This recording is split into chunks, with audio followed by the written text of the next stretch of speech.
আমাদের বিজয়ের মাসে এবং বিজয়ের ৫৪তম বার্ষিকীতে আমরা শ্রদ্ধার সাথে আমাদের ৭১-এর আজাদির লড়াইতে যারা শহীদ হয়েছেন, বীর মুক্তিযোদ্ধা, সাধারণ মানুষ, বুদ্ধিজীবী, সবাইকে শ্রদ্ধার সাথে স্মরণ করছি। তাদের রুহের মাগফিরাত কামনা করছি, তাদের সবার জন্য আমরা দোয়া করছি। আজকে দ্বিতীয় বক্তব্য হচ্ছে যে বাংলাদেশের ইতিহাসে ১৯৭১ আমাদের অনেক গর্বিত অধ্যায়ের অন্যতম গুরুত্বপূর্ণ মাইলস্টোন। আমাদের এই জাতিসত্তার হাজার বছরের, শত শত বছরের মুক্তির লড়াই আছে, আজাদির লড়াই আছে। এবং আপনারা জানেন, আমি বারবার বলেছি যে আজাদির লড়াইতে কোনো দিন দাড়ি পড়ে না, আজাদির লড়াইতে শুধু কমা হয়। কোনো জাতি কখনো বলতে পারবে না যে আমার এটাই মুক্তির শেষ লড়াই। মুক্তির লড়াইটা এমন যে প্রত্যেক প্রজন্মকে তার মতো করে নতুন করে তার মুক্তির জন্য লড়াই করতে হয়, এবং লড়াই করতে হয় বলেই ৭১-এ মুক্তির লড়াইটা থেমে যায় নাই। সাম্য, মানবিক মর্যাদা, সামাজিক সুবিচারের ভিত্তিতে যে একটা বাংলাদেশ গড়বার আমাদের লড়াই শুরু হয়েছিল, সেই লড়াইয়ের অনেকগুলো ধাপ পেরিয়ে গত বছর আমরা দেখেছি একটা গণ অভ্যুত্থান হয়েছে।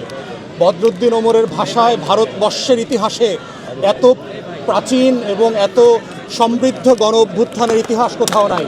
আর যদি পৃথিবীর ইতিহাস ধরেন, জেনজি পরিচালিত পৃথিবীর ইতিহাসের সবচেয়ে প্রথম এবং প্রধান গণ অভ্যুত্থানের জন্ম দিয়েছে হচ্ছে বাংলাদেশের তরুণরা। তাই আমরা ২৪-এর শহীদদেরকেও আজকে শ্রদ্ধা ভরে স্মরণ করছি।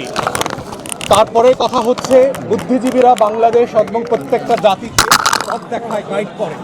আমাদের প্রশ্ন হচ্ছে, যেই বুদ্ধিজীবীরা আমাদের আজাদির লড়াইতে জীবন দিয়েছিলেন, তাদের মতো করে কি আজকের বুদ্ধিজীবীরা আমাদের দেশের পক্ষে দাঁড়াতে পারছেন কিনা? গত ১৬ বছরের ফ্যাসিবাদী আমলে দেখেছি বাংলাদেশের বিশ্ববিদ্যালয়ের শিক্ষকরা কিভাবে নত জানু দালালি করেছেন, চাকর বাটপারের মতো কাজ করেছেন আওয়ামী লীগের হয়ে। এবং বুদ্ধিজীবীরা যখন বিভ্রান্ত হয়, বুদ্ধিজীবীরা যখন বিভ্রান্তিকর তথ্য ছড়াবে, তখন বাংলাদেশ মিসগাইডেড হবে বারবার। তাই আজকে যারা শিক্ষক সমাজ আছেন, যারা বুদ্ধিজীবী আছেন, সুশীল সমাজের সদস্যরা আছেন, তাদের কাছে আমরা আহ্বান করছি যে আপনারা আপনাদের ঐতিহাসিক দায়িত্ব পালন করবেন। আহমেদ ছফার ভাষার মতো করে আপনারা নতুন করে আজাদির জন্ম দিবেন। আজাদির কপালে দাশখত লিখে দেবেন না, আধিপত্যবাদের কাছে মাথা নত করবেন না। বদরুদ্দিন ওমর, আহমদ ছফাদের পথ ধারণ করে বাংলাদেশে বুদ্ধিভিত্তিক ইতিহাস তৈরি করবেন, যেন এই দেশটা আজাদির লড়াইয়ের ধারাবাহিকতায় স্বাধীন থাকে। শরীফ ওসমান হাদির মতো এই ধরনের জাতীয়তাবাদী দেশপ্রেমিক মানুষকে যেন গুলিবিদ্ধ হতে না হয়, বাংলাদেশের ইতিহাস যেন বদলে না যায়, আমরা যেন আজাদির লড়াইটা চালিয়ে যেতে পারি, এই আকাঙ্ক্ষা এবং আহ্বানই হচ্ছে আজকের এই দিবসে আমাদের সবচেয়ে বড় ডাক এই জাতির কাছে। সবাইকে ধন্যবাদ।